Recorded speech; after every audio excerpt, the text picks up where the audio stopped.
ലക്ഷദ്വീപിൽ പടക്കക്കടകളില്ല. അപ്പോൾ ഒരാവശ്യത്തിന് എന്തു ചെയ്യും? പെരുന്നാളോ ന്യൂ ഇയറോ മറ്റെന്ത് ആഘോഷങ്ങൾ വന്നാലും സാധനം കിട്ടാൻ എന്താണ് വഴി?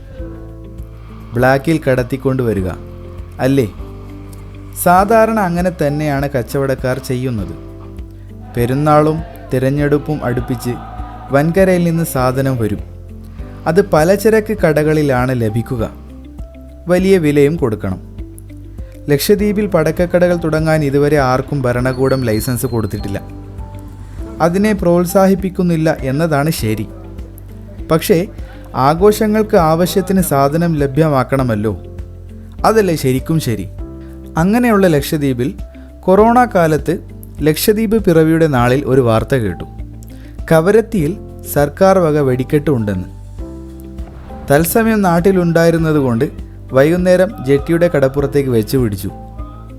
കടപ്പുറത്ത് അങ്ങിങ്ങായ ആളുകളുണ്ട്.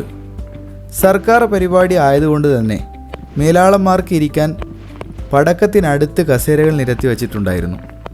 പക്ഷേ പടക്കം പൊട്ടി തുടങ്ങിയപ്പോൾ കസേരയോടെ അവർ പിന്നോട്ട് വലിഞ്ഞു മാറി.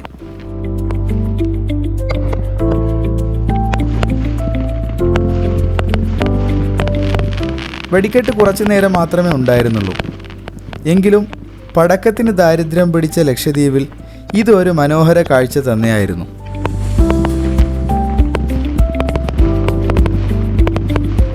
കേരളത്തിൽ സുലഭമായി പടക്കവും വെടിക്കെട്ടും കാണുന്നവർക്ക് ഇതൊരു പുത്തരിയല്ലായിരിക്കും. എന്നാൽ ഇത് ഞങ്ങൾ ലക്ഷദ്വീപുകാർക്ക് ഒരു ഒന്നൊന്നര സംഭവം തന്നെയാണ്.